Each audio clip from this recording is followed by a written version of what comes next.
Almost a decade into the war in Afghanistan, there's a growing threat to U.S. forces, one that most Americans have not even heard of. It's a group of fighters fiercely loyal to one family. And last week, Pakistan claimed to arrest a key member. But now we are learning that may not be the case at all. Our CNN Pentagon correspondent Barbara Starr has more. Barbara, what do we know about this so-called Haqqani network? Well, that's the name to remember, Suzanne. A lot of Americans haven't heard a lot about them, but the Haqqani network. Who are the Haqqanis? A family of fighters once loyal to the CIA, now fighting and attacking U.S. forces. In eastern Afghanistan, U.S. troops hope to start coming home in months, but the reality may be different. Here, attacks are rising, but it's not from the Taliban or Al-Qaeda. The number one threat? Fighters loyal to this man, Jalaluddin Haqqani, the leader of the group known as the Haqqani Network. The top U.S. commander in the East has Haqqani in his crosshairs. We focus really on the Haqqani Network as one of the most important insurgent networks here in Afghanistan. I believe it's the biggest threat to Kabul because of their location, how close they are to Kabul, and the objectives they want to get at. Haqqani fighters have stayed out of Kabul lately, but their overall success at trying to control territory and attack the Afghan government could risk the U.S. war plan. They have no issues with recruiting. They go into the madrasas inside of Pakistan, and they can come in very large numbers. A major problem, the Haqqanis also operate inside Pakistan, sending a constant flow of weapons and fighters into Afghanistan. They control a region running from Host in eastern Afghanistan across the border into Miran Shah and then into Pakistan's North Waziristan region.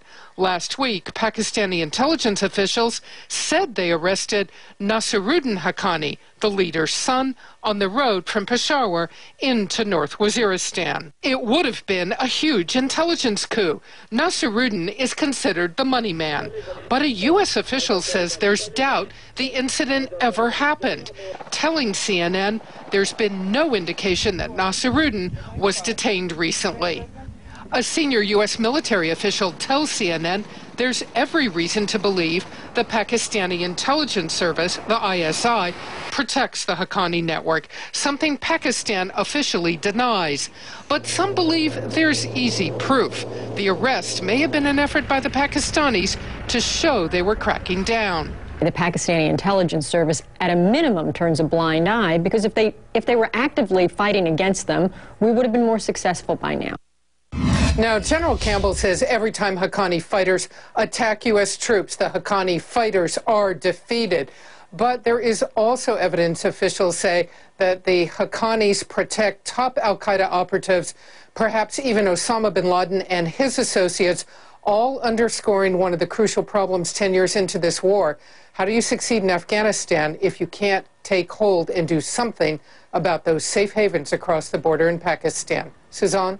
Barbara, thank you very much. I want to get more with our CNN national security contributor, Fran Townsend. She was Homeland Security Advisor to President George W. Bush and is a member of the C.I.A. and Homeland Security External Advisory Boards. Fran, thanks for joining us here. Obviously, as Barbara had reported, she said this is really one of the deadliest groups facing American troops inside of Afghanistan. They are better financed, better equipped than some of these other terrorist organizations. If they've got the backing of Pakistan's intelligence, how does the U.S. take them on?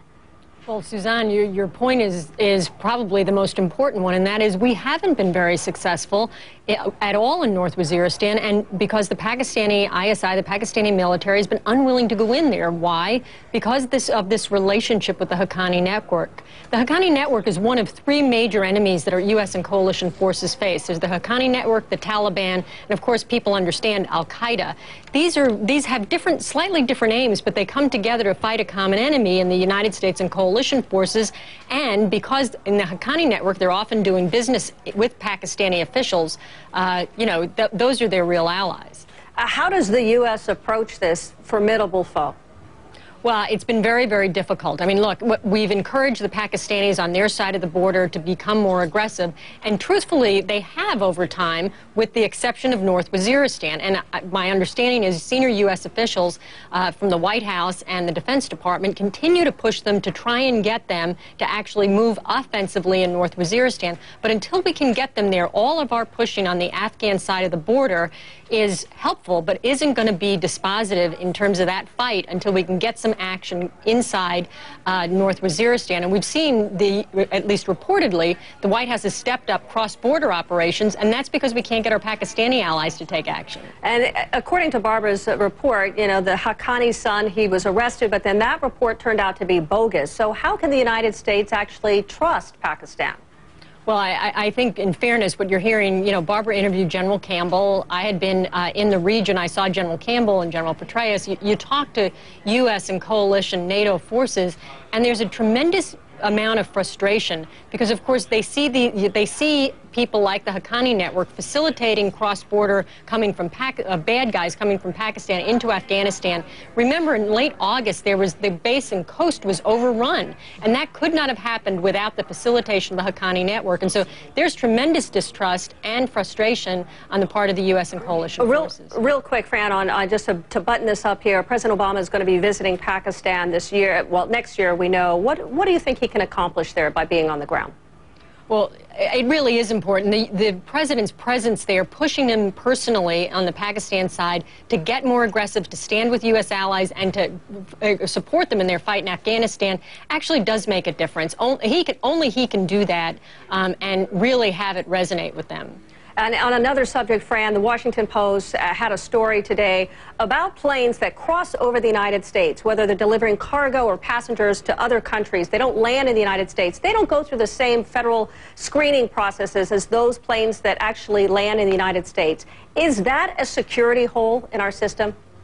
It is, Suzanne. I mean, one of the things you hope to do through international organizations like ICAO, the International Civil Aviation Organization, is to set best practices and minimum standards. But it is a hole. We don't control screening for the whole world. We try to enforce best practices. All right, Fran Townsend, thank you so much for joining us today. Thanks, Appreciate Suzanne. it. Good to see you.